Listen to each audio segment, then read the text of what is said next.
इस्तीफा दो, इस्तीफा दो, इस्तीफा दो, इस्तीफा दो, इस्तीफा दो, अभी दो, अभी दो, इस्तीफा दो। ये भी है पुतला भी है।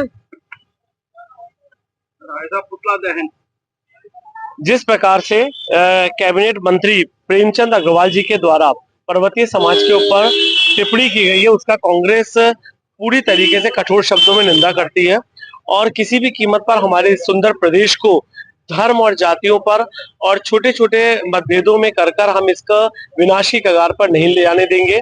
हमारे प्रदेश अध्यक्ष करण मेहरा जी के आह्वान पर आज कांग्रेस पार्टी महानगर में भी प्रेमचंद अग्रवाल जी का पुतला फूंक रही है और जिस प्रकार से उन्होंने पर्वतियों के खिलाफ अपशब्द कहे हैं उसके कठोर शब्दों में निंदा करती है और यह उम्मीद करती है कि भविष्य में कभी भी इस प्रकार की पुनरावृत्ति किसी भी भारतीय जनता पार्टी की जिससे हमारा आपसी भाईचारा दूषित हो। जिस तरीके से लगातार इस तरीके के बयान आते रहते हैं सत्ता पक्ष की तरफ से, ऐसे में क्या कहेंगे? मुझे लगता है सत्ता पक्ष अपने पूरी तरीके से घमंड के दौर में गुजर रही है और तानाशाही रवैया अपना रही है। उसको किसी भी इस प्रदेश में रह रहे व्यक्ति से कोई सरोकार नहीं है। वो अपनी हिटलरशाही नीति के तहत किसी का भी अपमान करना, किसी के भी पक्ष में कोई भी ऐसी बात ना करना जो सकारात्मक हो, जनता के हित में कोई कार्य ना करना, ऐसे तमाम कार्य लगातार करती आ रही है।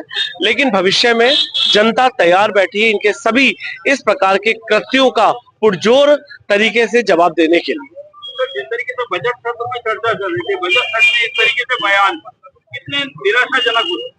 आप बताइए, बजट सत्र पर चर्चा कर रही है, आप उसके ऊपर चर्चा ना कर यूसीसी पर चर्चा ना कर आप किसी और गंभीर मसले पर चर्चा ना कर आप इस प्रकार के बयान देकर लोगों को भ्रमित करना और सारे के सारे बजट सत्र का जो एक मेन इशू था वो सबको डाइवर्ट करने का एक मुख्य कारण रहा। क्या इसमें बजट की खामियां को निपटने का काम किया? निश्चित रूप से जब कभी आपने देखा होगा जब कोई भी जनता विरोधी कार्य सरकार द्वारा चाहे वो केंद्र की हो चाहे राज्य की किया जाता है तो कोई भी एक ऐसे इशू उठा दिया जाता है जिससे लोगों का डाइवर्ट हो जाए ध्यान और लोग जो मुख्य बिंदु से हटकर इस प्रकार के बिंदुओं पर आगे बढ़ पाए।